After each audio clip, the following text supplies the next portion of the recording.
Bonjour à tous et bienvenue dans cette nouvelle vidéo. Alors aujourd'hui, une vidéo un petit peu particulière. Je voudrais juste vous partager mon expérience après avoir sollicité le service après-vente de chez Festool. Alors, à savoir que mon expérience, je vous la partage en tant que consommateur et non pas en tant que partenaire. Pourquoi? Parce que j'ai fait cette démarche sans prendre contact avec Festool et j'ai fait la démarche de mon côté. J'ai payé ma facture. J'ai fait toutes les démarches sans les mettre au courant. Pourquoi? Parce que je voulais me rendre compte de l'efficacité du système d'une part, le faire en toute objectivité et en toute intégrité, à savoir que c'est la première fois que je fais appel au service après-vente depuis 17 ou 18 ans. Je pense que la première machine que j'ai achetée, c'était une TS55, pardon, et elle doit avoir 17 ou 18 ans. D'accord? Alors, pourquoi est-ce que je fais cette vidéo? Souvent, les marques sont jugées sur leur utilisation, sur leur maniabilité, sur leur côté puissant, esthétique, etc. Chacun fait ce qu'il veut en fonction de ses envies. Il y a évidemment le budget qui rentre en ligne de compte, mais un point aussi très important, c'est le service après-vente. Et là, souvent, c'est là que ça coince avec certaines marques ou d'autres marques. Certaines marques ont des services après-vente vraiment très haut de gamme, d'autres marques qui ont des services après-vente déplorables. Sans oublier certains revendeurs qui ont eux-mêmes des services après-vente déplorables. Donc du coup, moi, cette expérience, je vous la partage pour vous montrer comment j'ai procédé et comment vous pouvez procéder si vous avez des machines de chez Festool et vous démontrer l'efficacité du système. Alors, moi, j'ai rencontré un problème avec mon EF 1400 un peu avant les fêtes de fin d'année où, quand je rentrais dans le bois, ça commençait à brûler et il y avait une descente de régime. Du coup, à mon avis, c'était les roulements qui étaient pétés. Pourquoi? Parce que lorsqu'on a fait la fameuse cuisine avec les portes et les poignées en bois qu'on avait encastrées dans le mélaminé, si vous vous souvenez, Benoît, en fait, avait réglé la pince, donc l'écrou de la pince trop bas et il était dans la bague à copier. Donc ça veut dire que tous les défonçages qu'il a fait, il a fait bague à copier en contact avec la pince et donc l'écrou. Donc ça a surchauffé pendant des heures pour à la fin me dire j'ai l'impression que la machine est assez chaude. Alors de fait que la machine était chaude puisque tout a chauffé et donc a priori pour moi les roulements etc. sont pétés de là. Derrière, j'ai refait un escalier, j'ai refait des portes, etc. J'ai pas eu spécialement de soucis, mais c'est vrai que de temps en temps, j'entendais un petit bruit à la fermeture ou plutôt à l'arrêt de la machine. Là, pas de bol, elle s'arrête, foutu. Je me dis, je vais pas aller plus loin, je vais pas essayer de chercher. Donc, je vais l'envoyer en réparation. Alors, il faut savoir que chez Festool, quand vous achetez des machines, vous allez créer un compte sur le site Festool de votre pays. Donc, festool.be pour moi, festool.fr pour les Français par exemple, etc. pour les autres pays. À partir de là, vous allez pouvoir introduire vos machines sur votre compte client avec les garanties qui y découlent, mais également les conserver d'année en année. Donc moi, cette machine-ci, elle a plus de 10 ans, mais fatalement, elle n'est plus sous garantie. Donc, j'ai été voir un petit peu comment ça fonctionnait et j'ai le droit, et vous également, si vous êtes possesseur de machine Festool, de faire une demande de réparation, même si votre machine n'est pas sous garantie. Et alors, c'est là que j'ai trouvé le concept extraordinaire, et c'est aussi pour ça que je vous le partage, c'est que Festool vient chercher votre machine et vous ramène la machine sans devoir aller la déposer chez un revendeur. Alors, comment est-ce que ça fonctionne? C'est assez simple. Vous allez sur votre compte MyFestool.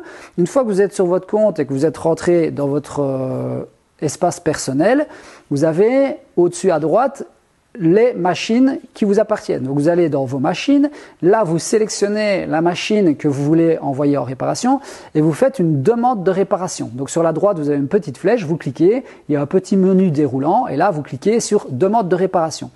Là vous allez avoir accès à un petit fichier qui reprend vos coordonnées, etc. Si vous êtes indépendant, numéro de TVA et tout ce qui va bien. Et on va vous demander le problème que vous avez rencontré avec votre machine ou que vous estimez avoir avec la machine.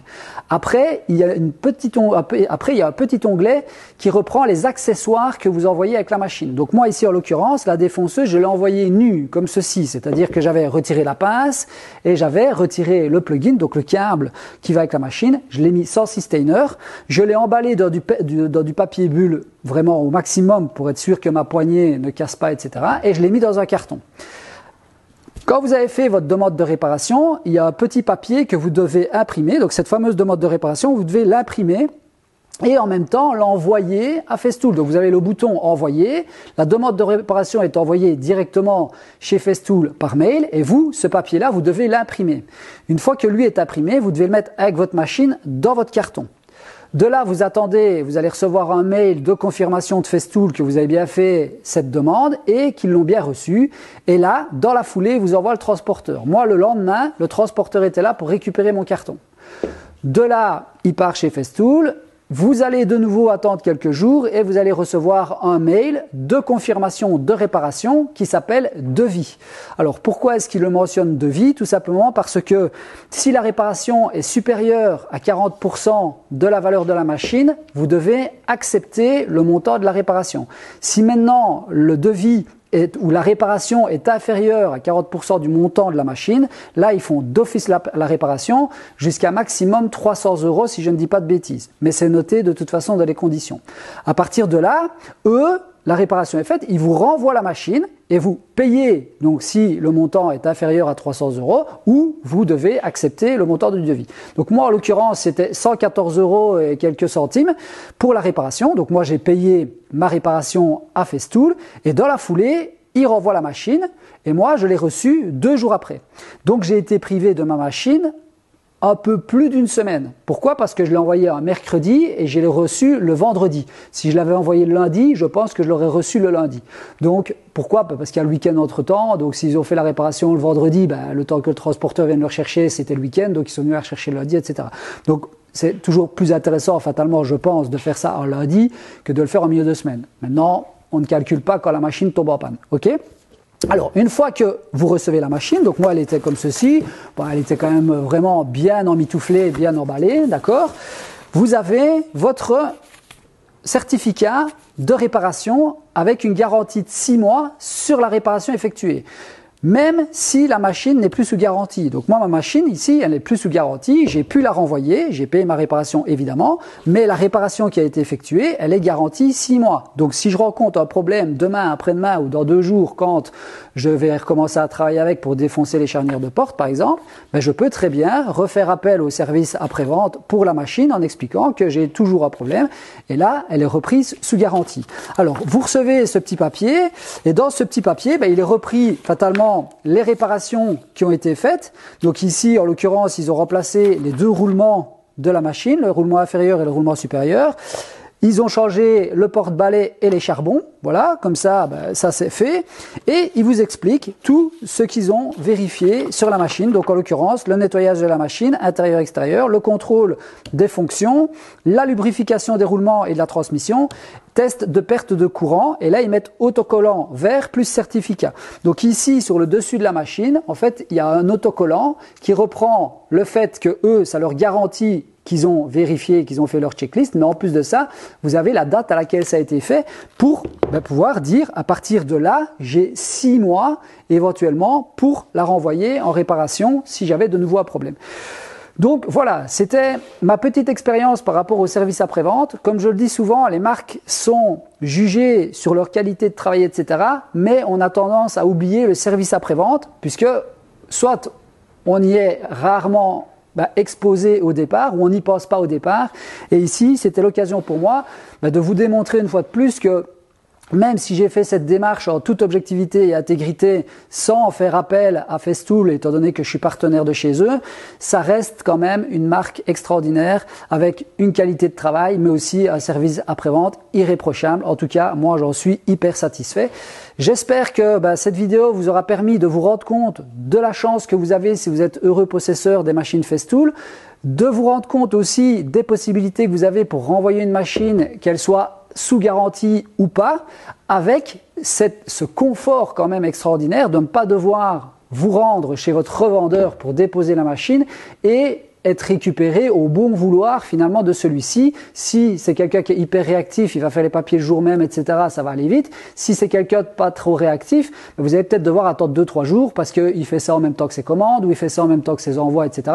Et donc vous avez vite perdu du temps. Donc c'est quand même un sacré confort, en tout cas en tant que professionnel, parce que moi, je n'ai pas dû aller chez mon revendeur, perdre une demi-journée, c'est-à-dire prendre ma camionnette, aller chez mon revendeur, expliquer le problème, revenir chez moi et puis seulement me remettre à travailler. Là, qu'est-ce que j'ai fait? J'ai été était sur mon ordinateur, j'ai fait la démarche, je pouvais très bien le faire après journée. Et une fois que la démarche a été faite, ça se fait tout seul. Le transporteur vient chercher la machine et vous ramène la machine avec les réparations qui y sont faites. Donc moi, je n'y vois que des avantages. Et c'était important, ou en tout cas c'était intéressant pour moi de vous le partager.